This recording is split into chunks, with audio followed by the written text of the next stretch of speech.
If I could speak to my 30-year-old self, I would not start with success. I would not start with money, strategy, productivity, or ambition. I would start with truth. Because at 30, I still believed many things that sounded useful, but were quietly damaging my life. I still believed I had plenty of time. I still believed I could delay certain changes without paying for it later. I still believed hard work automatically turned into meaning. I still believed being needed was the same as being loved.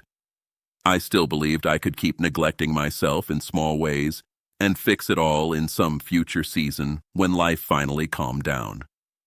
If I could sit across from that younger man now, look him in the eye, and tell him what matters most, I would say this: your life is being shaped right now by what you tolerate, what you repeat, what you postpone, and what you refuse to face. Not someday. Now. At 30, you still think there will be a clearer moment later, a stronger version of you later, a more disciplined version of you later, a more peaceful life later. But later is one of the most dangerous words a person can build a life around. Later is where people store the habits they never build, the apologies they never make, the risks they never take, the truth they never tell, the healing they never begin, the money they never learn, the body they never care for, the family they assume will still be waiting with the same softness after years of neglect. I would tell him that later is not a strategy. It is often just a prettier word for avoidance. I would tell him that the little things are not little. Not the way you speak when you're tired, not the way you manage money when no one is watching, not the way you eat, sleep, scroll, delay, react, spend, and rationalize, not the way you speak to your wife, not the way you half listen to your children, not the way you say yes to what drains you and no to what would actually build your future. Those things may feel small in the moment, but a life is built exactly there, in patterns so ordinary they stop looking important. I would tell him not to wait for a dramatic crisis to respect what is quietly destroying him. Most destruction begins softly. I would tell him that discipline is not punishment, it is protection. At 30, he still thinks discipline is for extreme people, cold people, highly structured people. But I would tell him that an undisciplined life becomes much harder than a disciplined one ever will. It is hard to keep disappointing yourself, hard to live in financial pressure because you keep avoiding structure, hard to carry a body that is getting weaker because you keep choosing what is easy in the moment, hard to be full of ideas and still build nothing, hard to keep saying you care while your habits keep proving otherwise. I would tell him that discipline is how a man stops being ruled by his temporary self. I would also tell him not to trust potential, not by itself. At 30, he still thinks intelligence, talent, and good instincts will carry him further than they actually can. He still thinks having promise means he is somehow ahead. I would tell him this with love, but very clearly. Potential means nothing without action. Nothing. Your gifts do not owe you a life. Your intelligence does not guarantee peace. Your dreams do not become real because they feel sincere inside you. Action is what converts possibility into reality. Repetition is what turns effort into identity. Humility is what allows growth to become visible. If you keep admiring your own potential without building a life strong enough to contain it, one day that potential will not feel inspiring anymore. It will feel like regret. I would tell him not to confuse busyness with progress. That one would be hard for him to hear because he is already building pride around how much he can carry. He thinks being overwhelmed proves he matters. He thinks staying in motion means he is moving forward. I would tell him to look harder. I would tell him that a crowded life can still be empty, that exhaustion is not always evidence of meaningful effort, and that a man can spend years solving immediate problems while failing to build anything enduring. I would tell him that if he does not choose his priorities intentionally, urgency will choose them for him, and urgency is a terrible architect. I would tell him to be more careful with fear. Not because fear makes you weak, but because fear rarely introduces itself honestly. It disguises itself as timing, maturity, caution, wisdom, patience, realism.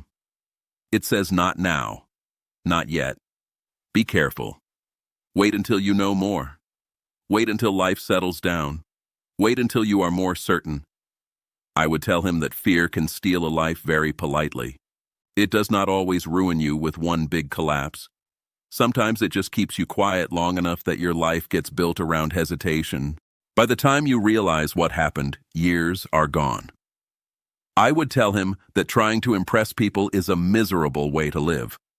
At 30, he still gives too much authority to imagined judgment. He still feels the pressure to look like he is doing well, to sound like he knows what he is doing, to present a life others would respect. I would tell him that most people are not thinking about him nearly as much as he thinks.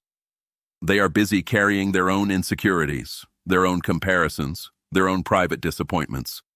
I would tell him not to spend years editing himself for audiences that cannot save him. A polished life with no peace is still a broken life. I would tell him to protect his family in the invisible ways, not only the obvious ones. He already believes that love means providing, working, staying, carrying responsibility. That matters. But I would tell him it is not enough. Family is built in tone, in patience, in eye contact, in repair, in the willingness to stop your own inner noise long enough to really meet the people in front of you. I would tell him that homes do not always break from one catastrophic event. Sometimes they cool over years because of small irritations, small dismissals, small emotional absences nobody took seriously enough. I would tell him to apologize faster, listen longer, protect softness, put down the phone, lower his voice. Notice the room, because one day he will discover that what felt small was actually structural. I would tell him to learn money earlier, not just how to earn it, but how it works. At 30, he still thinks hard work will naturally become security if he just keeps going. I would tell him that hard work without financial understanding can become a life sentence. I would tell him that money is not only emotional pressure, it is a system, a language, a force that shapes freedom, options, and peace. I would tell him not to be ashamed of what he does not know. Shame keeps people poor in more ways than one. Ask the question, read the book, learn the terms, build the habits, because one day he will understand that many years of stress were not only caused by not enough effort, but by not enough understanding. I would tell him to respect his body sooner. At 30, he still believes youth is generous. He thinks the body can absorb more than it actually should. He thinks sleep can be borrowed, stress can be ignored, food can be random, movement can be postponed, and health can be repaired later. I would tell him that the body keeps score quietly for a long time before it speaks loudly. I would tell him that caring for himself is not vanity. It is responsibility. Not because he needs to look perfect, but because the life he says he wants will need energy to carry it. A tired body makes a harder life. I would tell him that self-betrayal does not always look dramatic. Sometimes it looks like laughing when you want to tell the truth. Sometimes it looks like staying where you already know you are shrinking. Sometimes it looks like saying, "I'm fine," so many times that you lose contact with what is actually happening inside you.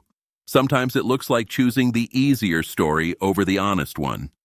I would tell him to stop doing that. I would tell him that peace does not come from avoiding discomfort. It comes from alignment. And alignment demands courage long before it brings relief. I would tell him that being a good man is not the same as being an effective one. He still thinks intention counts more than it does. He believes that wanting the right things and caring deeply will eventually make the difference. I would tell him that intentions matter morally, but life also responds to action. Good intentions do not automatically protect relationships, money, health, time, or peace. A man can mean well for decades and still live in unnecessary pain because he never translated what he knew into what he practiced. Meaning well is not enough. Doing better matters. I would tell him to stop romanticizing future versions of himself. At 30, he believes there is still plenty of time to become disciplined, wise, emotionally mature, financially stable, physically stronger, more grounded, more honest, more focused. I would tell him that future versions are built out of present habits. There is no wiser man waiting ahead to rescue you from what you keep repeating now. There is only the man your current patterns are creating. If those patterns stay weak, then the future version stays weak. If those patterns become stronger, the future version becomes trustworthy. But nothing magical is coming later to do that work for you. I would tell him to be much more careful with avoidance. Avoidance is expensive because it looks calm in the beginning. It feels easier, more controlled, more manageable. But avoided truths do not disappear. They gather interest. The conversation you avoid becomes distance. The habit you avoid becomes decline. The financial choice you avoid becomes pressure. The emotional honesty you avoid becomes numbness. The dream you avoid becomes grief. I would tell him that avoidance is not rest. It is debt. I would tell him to measure his life differently, not by how busy he is, not by how impressive he looks, not by how much people approve, not even by how much potential he still seems to carry. I would tell him to measure his life by what his days are actually building. Are they building peace, strength, depth, discipline, intimacy, integrity, freedom, or are they just full? That question would have saved him years if he had asked it sooner. I would tell him to become more humble. Not in a weak way, in a useful way. Humility would help him start smaller, learn faster, ask more questions, and protect less of his ego. Humility would let him admit he does not know enough about money. Humility would let him be a beginner in areas where pride keeps him pretending. Humility would let him fail without making failure a verdict on his identity. Humility would let him stop performing and start becoming. Pride is expensive. It keeps people trapped in image when they should be moving in truth. I would also tell him to let some people misunderstand him. That lesson would have freed him much earlier. Not everyone is going to approve of your changes. Not everyone will understand your boundaries. Not everyone will celebrate your honesty. Some people liked the version of you that was easier to control, easier to predict, easier to use. Let them be confused. A misunderstood honest life is far better than an admired false one. And if he asked me what matters most then, after all of that, I would say this: learn to live in a way that leaves you peaceful in private. That is the standard. Not whether people clap, not whether you look impressive, not whether you can explain yourself well. When the room is quiet and no one is watching, can you respect the life you are building? Can you trust your own habits? Can you feel the difference between appearance and reality? Can you sit with yourself without immediately wanting to escape? That is the question that matters, because in the end, private peace tells the truth that public image cannot. If I could speak to my 30-year-old self, I would not speak to him with shame. I would speak to him with urgency and compassion. I would tell him that life is shorter than it looks from where he is standing. I would tell him that years move faster once patterns harden. I would tell him that his future pain is not inevitable, but it is already being shaped by what he keeps normalizing. I would tell him he still has time, but not in the casual way he thinks. He has time only if he respects it now. So if you are 30 or younger or older and hearing me now, then take this as if it were spoken directly to you. Stop waiting for a cleaner season. Stop calling avoidance wisdom. Stop admiring potential without proving it. Stop spending years on people whose approval cannot heal you. Stop assuming your family can read your intentions through your inattention. Stop assuming your body will forgive endless neglect. Stop assuming later is guaranteed. It is not. Become honest sooner. Become disciplined sooner.